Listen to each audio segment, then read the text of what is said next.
Bismillahirrahmanirrahim. Assalamualaikum warahmatullahi wabarakatuh.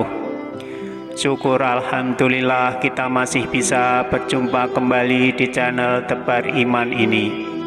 Sholawat dan salam tak lupa selalu kita sanjungkan kepada junjungan kita Nabi Agung Muhammad Sallallahu Alaihi Wasallam. Allahumma sholli ala Sayyidina Muhammad wa ala ali Sayyidina Muhammad. Doa saya semoga kita semua selalu dalam lindungan Allah Subhanahu wa Ta'ala, selalu diberikan kesehatan, dilapangkan rizki, dipanjangkan umur, serta dimudahkan dalam segala urusan. Amin ya Rabbal Alamin. Pemirsa beriman yang dirahmati Allah, sholat tahajud adalah salah satu sholat sunnah muakkad yang sering dilaksanakan oleh Rasulullah Shallallahu Alaihi Wasallam. Saking seringnya Rasulullah melaksanakan sholat tahajud, sampai-sampai pada suatu malam Siti Aisyah radhiyallahu anha kehilangan beliau. Siti Aisyah pun mencari Rasulullah. Ternyata didapati Rasulullah sedang melaksanakan qiyamul lail sampai terlihat kakinya bengkak. Hal ini menandakan bahwa sholat tahajud adalah sholat yang paling dicintai oleh Rasulullah Shallallahu Alaihi Wasallam. Banyak sekali fadilah dan keutamaan sholat tahajud. Di antaranya, apabila seseorang istiqomah melaksanakan sholat tahajud, maka sholat sunnah ini akan menjadi sebuah amal yang menjadi penerang di alam kuburnya sampai hari kiamat kelak. Fadilah yang lain, barang siapa yang melaksanakan sholat tahajud dengan istiqomah, maka dia akan diberikan kesehatan, diberikan umur panjang, serta diberikan kelapangan rizki dan dipermudah segala urusannya. Itulah diantaranya fadilah dan keutamaan sholat sunnah tahajud. Sholat sunnah tahajud pun akan menjadikan seseorang memiliki pangkat muhibbin, yaitu orang-orang yang mencintai Allah atau para pecinta Allah. Namun pemirsa, ada sebuah kisah seorang ulama yang bernama Abu bin Hasim, di mana setiap harinya dia selalu melaksanakan sholat 5 waktu dan juga sholat malam pun tidak pernah terputus ia kerjakan. Akan tetapi namanya tidak tercatat dalam buku daftar para pecinta Allah. Lalu seperti apa kisahnya? Tonton terus video ini sampai selesai supaya tidak terjadi salah pemahaman dan menyesatkan. Dan jangan lupa, saya mohon dukungan kepada semua pemirsa untuk like, subscribe, dan share video ini supaya channel ini bisa berkembang dan bermanfaat untuk banyak orang. Pemirsa beriman yang dirahmati Allah, puluhan tahun Abu bin Hasim selalu taat kepada Allah. Ia selalu rajin mengerjakan sholat, baik sholat wajib maupun sholat sunnah, termasuk juga sholat tahajud.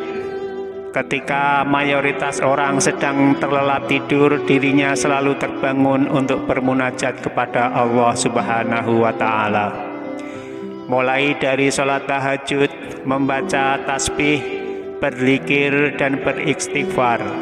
Bahkan sampai subuh pun ia tetap berada di tempat khalwatnya, beribadah kepada Allah Subhanahu wa Ta'ala. Dan itu pun ia kerjakan setiap hari kurang lebih sekitar 20 tahun.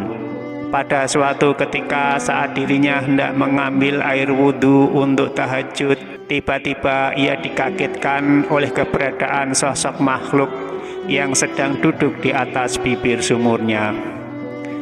Sosok makhluk itu menyerupai laki-laki yang berwajah penuh dengan cahaya. Kemudian Abu bin Hasim pun bertanya, "Ya Abdullah, wahai hamba Allah, siapakah engkau?"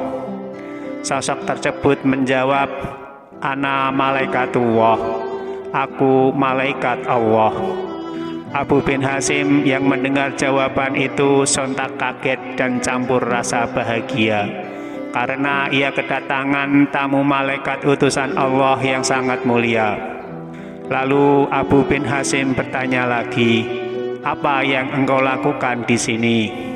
Malaikat pun menjawab, "Aku diutus oleh Allah untuk mencari hamba-hamba pecinta Allah."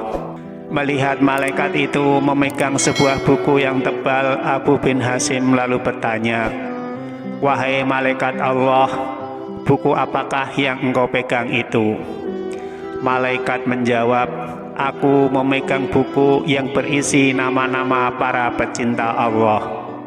Mendengar jawaban malaikat itu, Abu bin Hasim berharap dalam hatinya bahwa namanya sudah tertulis dalam buku itu.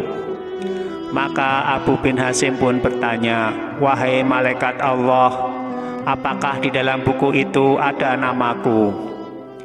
Abu bin Hasim berasumsi bahwa namanya pasti sudah ada di dalam buku itu, mengingat amalannya berupa macam-macam ibadah yang tidak pernah terputus, selalu ia kerjakan, mulai dari sholat 5 waktu, sholat tahajud, berzikir, bertasbih, berdoa, beristighfar, dan bermunajat kepada Allah Subhanahu wa Ta'ala, selalu ia kerjakan di sepertiga malam terakhir.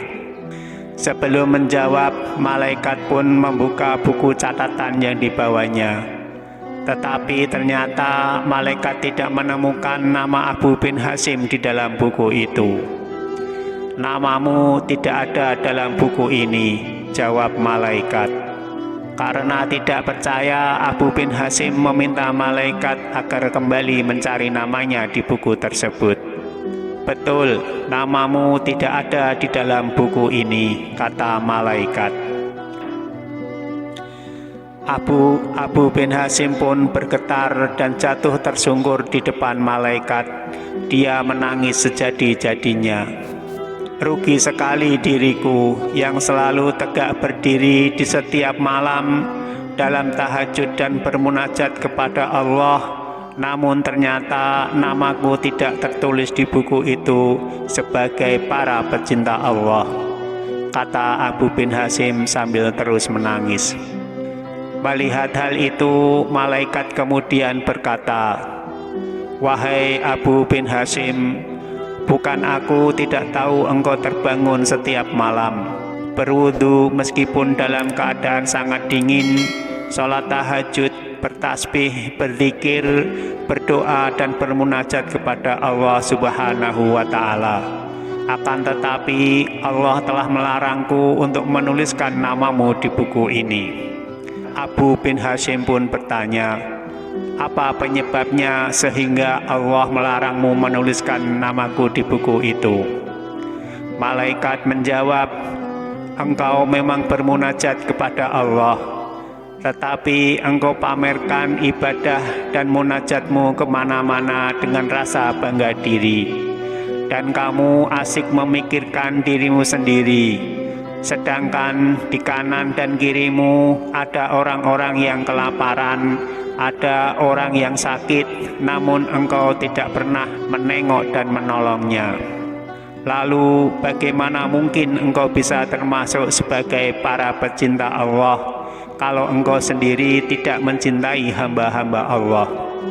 Abu bin Hasim merasa malu dan akhirnya sadar bahwa hidup di dunia bukan hanya semata memperbaiki hubungan dengan Allah saja, akan tetapi juga harus memperbaiki hubungan dengan makhluk-makhluknya Allah, khususnya sesama manusia. Pemirsa beriman yang dirahmati Allah, ternyata serajin apapun ibadah yang kita lakukan, kalau niatnya hanya untuk pamer, hanya untuk membanggakan diri, kalau diri kita adalah ahli ibadah, tapi tidak pernah peduli kepada sesama makhluk, maka ibadah kita pun akan sia-sia.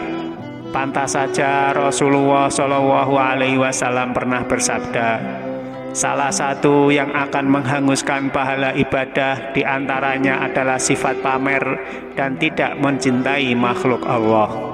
Wallahu a'lam bishawab. Demikianlah yang bisa saya bagikan. Semoga tayangan ini bermanfaat untuk kita semua. Amin ya robbal alamin. Wassalamualaikum warahmatullahi wabarakatuh.